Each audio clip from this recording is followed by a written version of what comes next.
В этом видео вы узнаете, почему 1000 евро за аренду жилья это немного, какие цены в Польше прямо сейчас на еду, транспорт, услуги и что не так с медициной. Предлагаю спор. Если видео будет для вас полезным, вы подпишитесь на этот канал. Согласны? Тогда начинаем. Аренда жилья. Лично мы с молодым человеком арендуем квартиры на Airbnb и в среднем платим 1000 евро в месяц. Казалось бы, это невыгодно, но не все так очевидно. Мы выбрали такой вариант аренды, потому что это супер удобно и просто, нам не нужно заморачиваться с коммунальными и интернетом, все включено в общую стоимость. Кому интересно посмотреть квартиры, в которых мы жили, смотрите наши переезды. Плейлист вас ждет в описании. Если брать такой способ проживания, то минимальная цена аренды комнаты будет стоить 2000 злотых в месяц, а квартиры 3000. Подходит больше таким непоседам, как мы, туристам и всем тем, кто любит упрощать и не привязан к одному месту. Стоимость долгосрочной аренды зависит от города, района и типа жилья. В Варшаве цены все так же самые высокие, средняя цена может достигать 3800 злотых в месяц.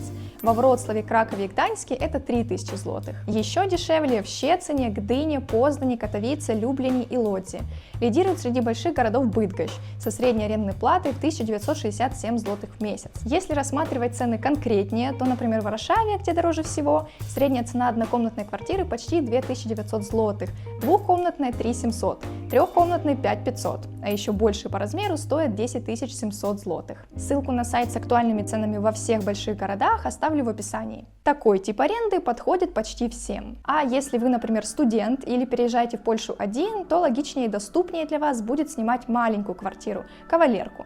Это будет стоить от 1000 злотых плюс коммуналка. Да, дополнительно к сумме аренды жилья вам нужно будет также платить за коммунальные услуги и чинш. Проще говоря, в коммуналку входит все то, что просчитывается по счетчику, а в чинш платежи по фиксированным тарифам. Это может быть отопление, вывоз мусора, электричество в общих помещениях дома и так далее. Эти два платежа могут быть как объединены в один, так и разделены на разные, поэтому не стоит сразу радоваться, когда увидите цену аренды жилья. Коммунальные в Польше обойдутся вам в среднем 400-650 злотых сверху. Цена будет зависеть от сезона и того, насколько долго вы, например, принимаете душ.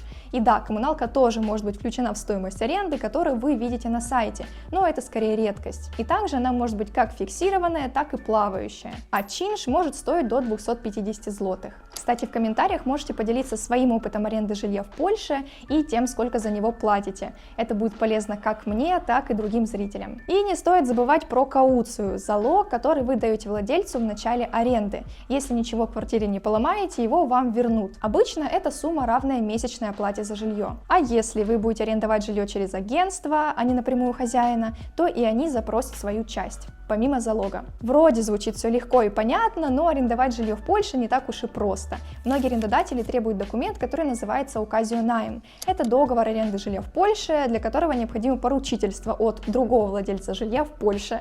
Он абсолютно безопасен, так как защищает и вас, и владельца жилья. Указио-найм стоит немало и состоит из разных этапов. В описании оставлю ссылку на пост, где все подробно расписано. И кроме того, у меня есть для вас проверенный контакт и промокод на скидку в целых 100 злотых. Если вы уже нашли жилье с таким договором или еще находитесь в поиске, рекомендую обращаться к Маше, которая занимается поручительством. Она делает нотариально заверенный указио-найм в течение часа и полностью сопровождает вас в этом процессе, без предоплаты и находясь на связи 24/7, причем неважно, в каком городе вы находитесь. Также она с мужем помогает с краткосрочной арендой жилья в Познане и изготовлением мельдунка без проживания в Польше. Я уже долго слежу за Машей и Ромой и не перестаю восхищаться их трудолюбием и ответственным подходом к каждому клиенту, так что ссылку ищите в описании под видео и в сообщении не забудьте упомянуть, что вы от меня. Дешевле указио-найм вы точно не найдете с таким же качественным подходом. Ну а если у вас есть вопросы, то ребята вас бесплатно проконсультируют по этой теме. Еда также занимает немалую часть трат на жизнь в Польше.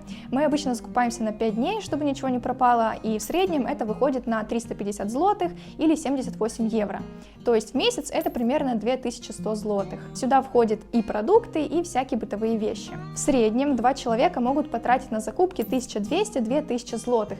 При желании всегда можно сэкономить, покупая продукты по скидкам и используя бонусную карту магазина. Остальными лайфхаками экономии делилась вот в этом видео. Рекомендую глянуть, если если пропустили. Тут же назову самые актуальные цены на базовые продукты в феврале 2024. Да, я облазила весь Lidl, чтобы вы могли прикинуть, сколько бы стоила ваша корзина. Хотя назвать по отдельности смысла не вижу, предлагаю по ним быстро пробежаться. Сейчас вы можете остановиться на нужной вам категории и изучить цены, которые интересуют. И если смотреть объективно, то цены на продукты в Польше вполне адекватные. А как считаете вы? Напишите в комментариях. Поход в ресторан у нас обычно выходит на 130 злотых на двоих. Это как раз средний показатель. Обед из польской кухни может стоить 100 злотых, а сет суши 200. В кафе и столовых, конечно, дешевле. Переходим к транспорту. Одна поездка в автобусе или трамвае стоит в районе 4 злотых. Может быть больше или меньше, в зависимости от временного лимита. Месячный проездной вам обойдется в районе 100 злотых. Также вы можете купить безлимитный билет на 60, 90, 180 и даже 365 дней. Чем больше берете, тем больше выигрываете, но не прям сильно. Есть еще льготные варианты, они в 2 раза дешевле обычных. Мы уже долгое время берем безлимитные билеты на несколько месяцев, и это супер удобно. Причем так можно очень сэкономить, особенно в больших городах, где путь к нужной точке может включать пересадки, так что в месяц у нас получается 104 злотых на одного. Цена такси тоже варьируется в зависимости от города, в нее входит подача машины, злотых так 7, и цена за каждый километр, 4,2 злотых в среднем, а литр бензина стоит 6-7 злотых. Чтобы сэкономить, просто следите за акциями и скидками. Uber и Bolt их выдают постоянно. Моя любимая тема – медицина в Польше. Тут мы познали все возможные грани. Я уже снимала комплексное видео на эту тему, которое нам стоило 3200 евро. Но, чтобы вы знали, это только начало, и продолжение следует. Если у вас есть Песель, Укр или вы работаете в Польше, и процент с вашей зарплаты идет в фонд НФЗ, то вы имеете право получать бесплатную медицинскую помощь в любой клинике, которая сотрудничает с этим НФЗ. Если нет, то вы можете подключиться к платной страховке, которая стоит примерно 400 злотых, или просто лечиться платно. Мы не любители годами стоять в очереди, страховка нам не особо подходит, поэтому сразу выбрали последний вариант. Комплексный анализ крови в Синева стоит в районе 200 злотых. Консультацию профильного врача обойдется вам 150-400 злотых. И да, она может длиться 15 минут.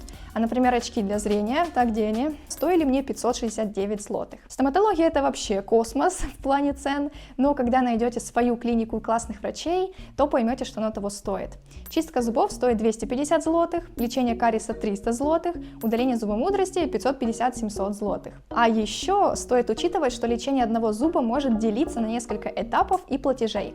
Например, в имплантацию входит удаление зуба, штифт и коронка, а в лечение каналов, чистка самих этих каналов, восстановление каждого и реконструкция всего зуба. Например, такое лечение мне обошлось 2350 злотых. Имплантация меня тоже ждет, и стоить это будет 6900. А теперь кратко пройдемся по остальным услугам. За связи интернет на телефоне я плачу 35 злотых. Это цена специального тарифа для звонков близким в Украину, плюс сюда входит 30 гигабайт интернета. Маникюр с покрытием стоит в среднем 130 злотых. Стрижка у Андрея в барбершопе обходится в 90 злотых. Покраска корней волос у меня 200 злотых, а с тонированием всей длины 330. Ну и покраска балаяж мне обошлась в 600 злотых. Так что да, бьюти-услуги тут не дешевые. Одежда в масс-маркете стоит так же, как и другие странах Европы, если не самая низкая. Во время скидок и распродаж так тем более. Обучение в высших учебных заведениях для иностранцев может быть бесплатное в некоторых случаях, хоть это не просто, а платное стартует от 1000-2000 евро в год. Это если на польском языке и в госучреждениях. На английском и в частных вузах будет в разы дороже. Получается, что за месяц жизни в Польше мы вдвоем с молодым человеком, без детей и собак, тратим 7000 злотых. Это 1650 евро или 67 300 гривен. Учитывая короткий срок аренды, разнообразное питание, безлимитный проездной, несколько походов в ресторан и периодические медицинские путешествия. Но без серьезных лечений, путешествий, развлечений, форс-мажоров и каких-то покупок. Грубо говоря, это прям база. А если брать самый минимум, то это будет 3600 злотых на двоих и 1900 злотых на одного. Понятно, что все познается в сравнении, но, как по мне, цены тут вполне адекватные при высоком уровне жизни в стране. В этом соотношении Польша прям лучший вариант среди всех стран Европы, и жить тут очень хорошо, несмотря на бюрократию, грязный воздух и другие минусы. С вас лайк, если видео было полезным, и коммент, если есть что сказать или спросить. Увидимся в следующем видео. Пока!